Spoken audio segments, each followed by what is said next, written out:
ঘড়িতে এখন ভোর ৫টা। অন্য দিনের থেকে অবশ্যই আজকের দিনটা অনেক আলাদা। আজকে মহালয়া।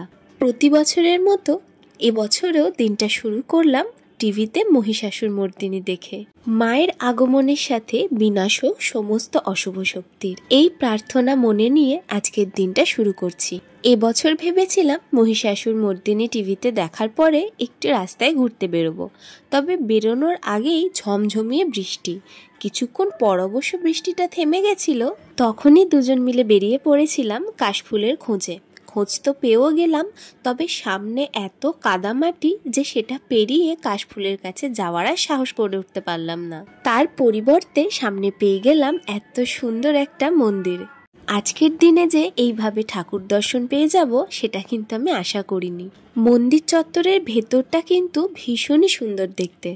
আমরা দুজন কিছুটা সময় এখানে কাটানোর পরে চলে গেলাম ঠাকুর কতদূর প্রস্তুত হয়েছে সেটা দেখতে।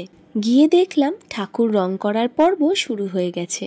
এই রকমভাবে ঠাকুরকে ইনকমপ্লিট দেখতে আমার একদম ভালো লাগছিল না, তাই খুব বেশিক্ষণ ওখানে সময় কাটাইনি। ওখান থেকে বেরিয়ে কিছুটা দূরে গিয়ে পেয়ে গেলাম লোকনাথ বাবার মন্দির।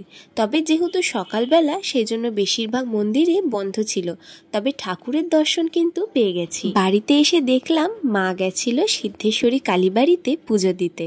প্রসাদ খেয়ে চলে গেলাম দোকানে ডালপুরি কিনতে। আজকে ইচ্ছা ছিল একটু লুচি তরকারি বানানোর, কিন্তু এতটা ভোরবেলা উঠে আর এত ঘোরাঘুরি করে আমার একদম এনার্জি ছিল না, তাই আজকের ব্রেকফাস্টটা ডালপুরি আর বিজয় ময়রার দোকানের পান্তুয়া দিয়ে সারলাম। একটু বেলা বাড়তেই মাসি আর মেশো এই এত মিষ্টি লিচি ড্রিঙ্ক ডার্ক ফ্যান্টাসি সব নিয়ে চলে এসেছিল, আর আমি তখন একটু বনভিটা খাচ্ছিলাম।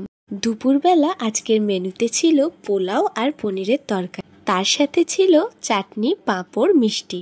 আজকের বিশেষ দিনটা আমরা একটু নিরামিষ রাখারই চেষ্টা করেছিলাম। বিকেলবেলা আমি আর অভি একটু কাজে বেরিয়ে প্রায় 1 ঘন্টা জ্যামে আটকে থাকার পর বুঝলাম মানুষ কিন্তু এবারের পুজো নিয়ে বেশ এক্সাইটেড। এই ছিল আজকের ভিডিও। ভালো লাগলে অবশ্যই একটা লাইক করে দিও, চ্যানেলটা সাবস্ক্রাইব করতে ভুলো না।